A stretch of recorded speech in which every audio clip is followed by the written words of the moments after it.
Hi guys, it's Veer here again from the People's Power Party, and I think it's about time I came on air to share my honest thoughts on Singapore right now. I want to do away with the whole super official vibe, and I'm just here nearby my house to record this video because I just want to share my heart with all of you. I understand that there's a lot of comments on who I am and what I'm about. And so I hope that I can start to make things clear and that you understand where I'm coming from. I want to start by saying that I'm not a politician per se. I'm not someone who wants to play political games and point fingers and, get into this whole mudslinging contest that seems to be quite prevalent in Singapore, especially between the PAP and the opposition. That's not my intention at all. My intention is to at least try to carve out a home on this island for me and the people I care about, which is this nation. So let me start by saying this. I am not gonna try and bash PAP. I think first of all, I should say, which is the reality, that I'm really appreciative of what the PAP has done for Singapore up till now.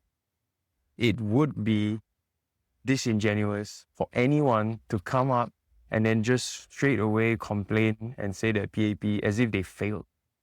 Okay, I think the reality which we can see around right now is that it's late at night. I'm sitting here in a well-lit, public sitting area in a HDB area, and I'm not being harassed. I feel safe. We have quite a lot to be grateful for in Singapore. And as someone who has lived overseas for quite some time, that is even more apparent to me. I don't take it for granted. And all the more, this is why I feel that I have a duty to fight for Singapore. I have a duty to try and maintain and keep this amazing thing that we have here. However, I notice certain gaps. I notice certain areas in our nation's system, in our culture perhaps, that could be better. Or at least looking into these areas is key for us moving forward as a nation. It's obvious to most people, at least if you're keeping in touch with the news, that the world around us is changing. You could even say that we are entering into a new era or a new world order. After what's happened, around the world, even if things start to stabilize again, which I believe they will, I don't think it will be the same. And this is not to make people feel afraid. This is the reality.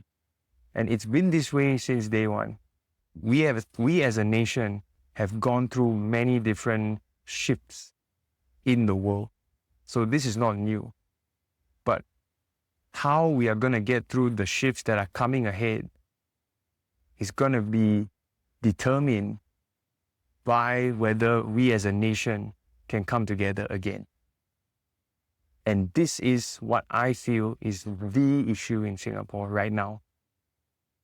Everyone is talking about cost of living, HDB, CPF, ERP prices, COE prices, MediShield, MediSave, foreign talent, what have you. And all these are valid.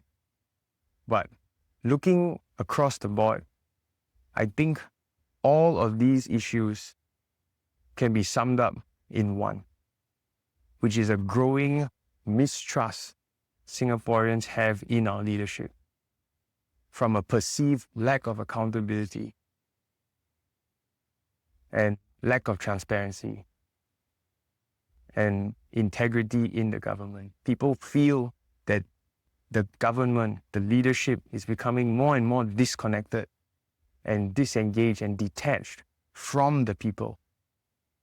It's the sense that, they are elite and then we're nothing.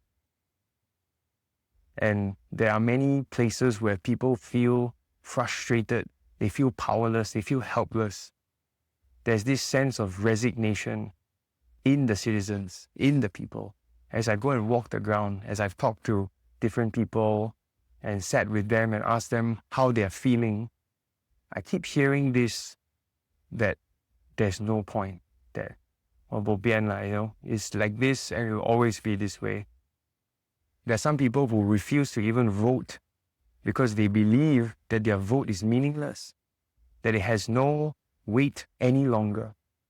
And that is a tragedy. If we truly call ourselves a democracy, then how can the people feel that their word means nothing?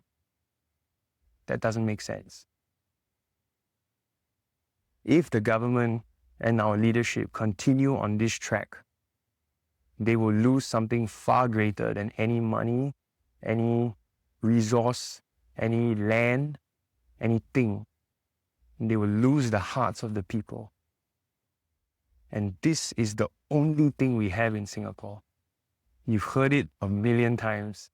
We're a small island with no natural resources, surrounded by water. We've got nothing physical to bank on. Only have each other. Only have our family, our kampong, our community. This is all we have.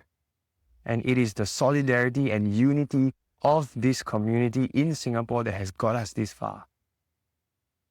If we lose that, we lose everything.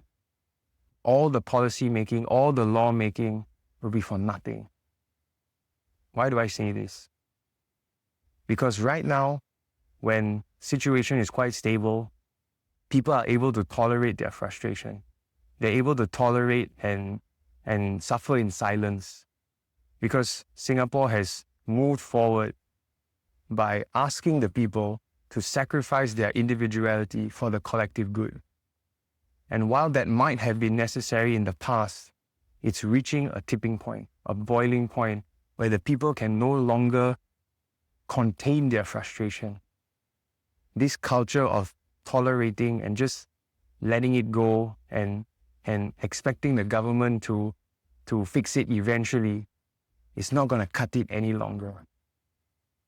Because this wound of mistrust is starting to fester and it's starting to get worse and worse. And this rotting wound is being covered by the so-called need to survive, the everyday grind of life, the fact that we just got to keep moving forward. But the real root issue is not being dealt with. And what this means is that it will continue to fester and rot under our noses, but carefully covered. But one day, should any crisis truly strike Singapore, it will be catastrophic. It will be a weak point that will explode in our faces. Worse than any economic downturn, worse than any kind of external threat, will be this internal implosion of our nation, a loss of identity. If a crisis were to hit, I fear that Singaporeans would sooner leave and abandon this place than fight for their home, simply because they're starting to feel like it's not their home anymore. Well, this is what I feel is the issue. And moving forward, we need a leadership that is transparent, accountable, and connected with the ground, with the grassroots, with the people and their hearts, without which we cannot move forward. Or at the very least, moving forward will be a very, very risky endeavor because we will not be united. The people will not be able to see that the government is leading them in a way that benefits everyone. The mistrust will blow up in our face. So I hope when you hear this, you will consider carefully what this means for you, what this means for your family, your future, and what this means for Singapore. I don't want to politicize this too much. This is the problem of our home. It doesn't matter who's in charge. It doesn't matter who is calling the shots per se, because this is our land. But we need to take responsibility for this. If we don't, and we keep subcontracting our responsibility to someone else and turning a blind eye, it's only a matter of time before it goes awry. And then all of us are to blame. So I hope that together we can find a solution, that we can retake our home, that we can rekindle this trust and this passion and this belief and belonging that we once had. I truly believe we once had this.